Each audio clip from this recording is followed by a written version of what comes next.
आज की इस क्लास में कक्षा 10वीं के सभी विद्यार्थियों के लिए साइंस का सेट बी मैं आपके लिए लेके आई हूँ। पिछले वीडियो में मैंने सेट ए आपको पढ़ाया है, आज सेट बी हम कंप्लीट करेंगे। तो ज्यादा समय आपका नहीं लूंगी, बिना किसी देरी के पहले प्रश्न को हम पढ़ लेते हैं। तो ये आपका पहला प्रश्न, सही विकल्प चुनिए। तो विभवांतर का मापक यंत्र है वोल्टमीटर। दूसरा है पादप में जाइलम उत्तरदायी है, तो किसके लिए है? जल का वहन करने के लिए। तीसरा है दो तंत्रिका कोशिका के मध्य खाली स्थान को कहते हैं, तो क्या बोला जाता है? सिनेप्स बोला जाता है। चौथा है नर युग्मक एवं मादा युग्मक के संलयन की क्रिया कहलाती है, तो क्या कहलाती है? निषेचन कहलाती है। पांचवा है विद्युत धारा का एसआई मात्रक है, तो क्या है? एम्पियर। और पारितंत्र में ऊर्जा का प्रवाह सदैव होता है, तो कैसा होता है? एक देशिक होता है, यानी कि एक दिशा में होता है। अब इंग्लिश के है, जल्दी से टिक कर लेते हैं। तो पहले का बी रहेगा, दूसरे का ए रहेगा और तीसरे का आपका बी रहेगा। तो कंप्लीट करें। और ये यहाँ से चौथे का सी, पांचवे का डी और छठे का रहेगा ए। अब दूसरा प्रश्न है जिसमें रिक्त स्थानों की पूर्ति करना है। पहला है वे अभिक्रियाएं जिनमें उत्पाद के निर्माण के साथ साथ ऊष्मा भी उत्पन्न होती है उसे डेडेस अभिक्रिया कहते हैं। तो कौन सी अभिक्रिया कहते हैं? ऊष्मा क्षेपी अभिक्रिया कहते हैं। ऊष्मा क्षेपी अभिक्रिया। दूसरा है जल एक डेडेस ऑक्साइड है, तो कैसा है? उदासीन।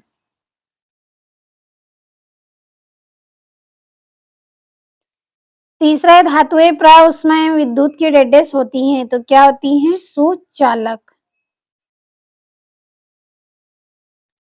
चौथा है पौधों में केवल डेडेस सवन में होता है, तो कैसा होता है? रासायनिक।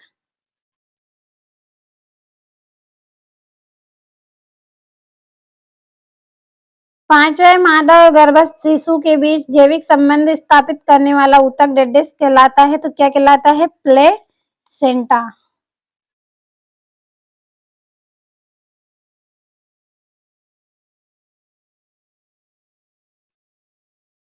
छठा है मेंडल ने डेडेस के नियम का प्रतिपादन किया, किसके? वंशानुगति।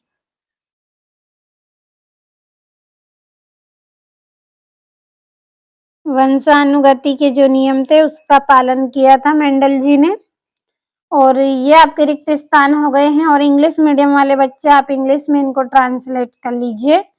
अब चलिए बढ़ते हैं हमारे तीसरे प्रश्न की ओर। तो तीसरा प्रश्न है सही जोड़ी लिखिए। तो पहला है विद्युत का सुचालक अधातु, तो इसका आएगा ग्रेफाइट। दूसरा है रक्त का थक्का बनना, तो इसका आंसर आएगा आपका प्लेटलेट्स।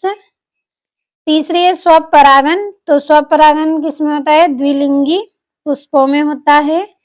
और लिंग गुणसूत्र, तो लिंग गुणसूत्र का आएगा आपका लिंग निर्धारण। और उत्तल दर्पण द्विफोकसी लेंस आएगा इसकी जोड़ी।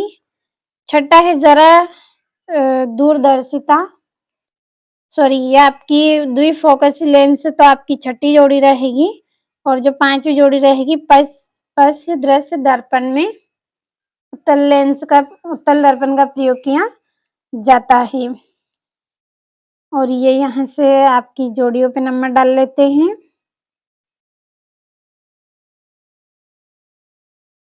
ये पहली जोड़ी रहेगी आपकी और ये वाली आपकी चौथी जोड़ी रहेगी।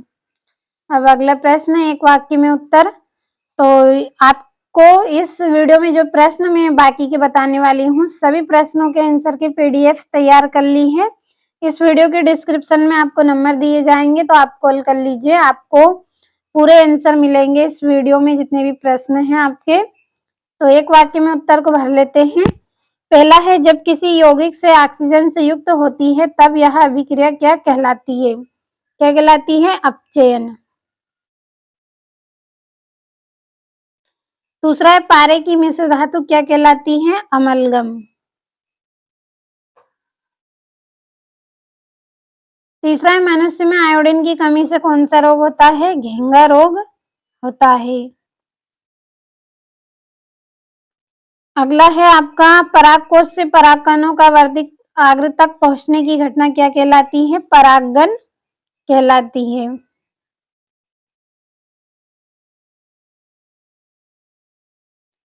पांचवा है लेंस की क्षमता के लिए सूत्र लिखिए तथा इसका मात्रक भी आपको बताना है। तो इसका सूत्र रहेगा आपका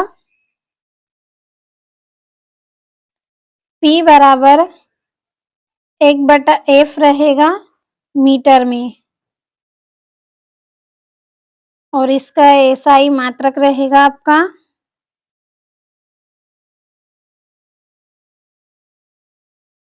डाई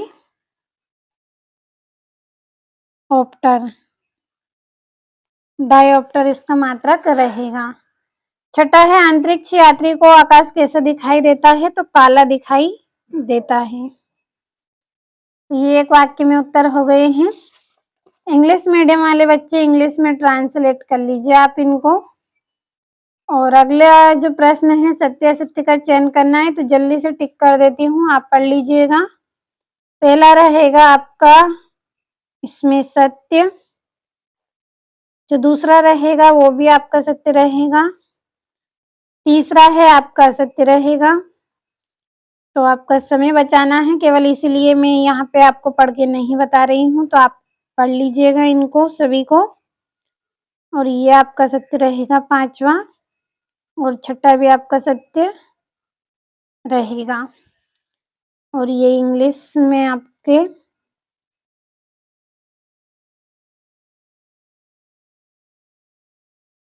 ये यहाँ पे टिक कर दिए हैं।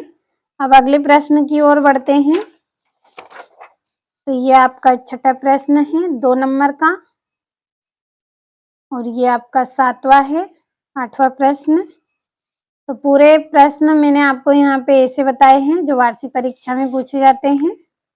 ये 10वां है, 11वां, 12वां प्रश्न, 13वां, और ये आपका 14वां प्रश्न है।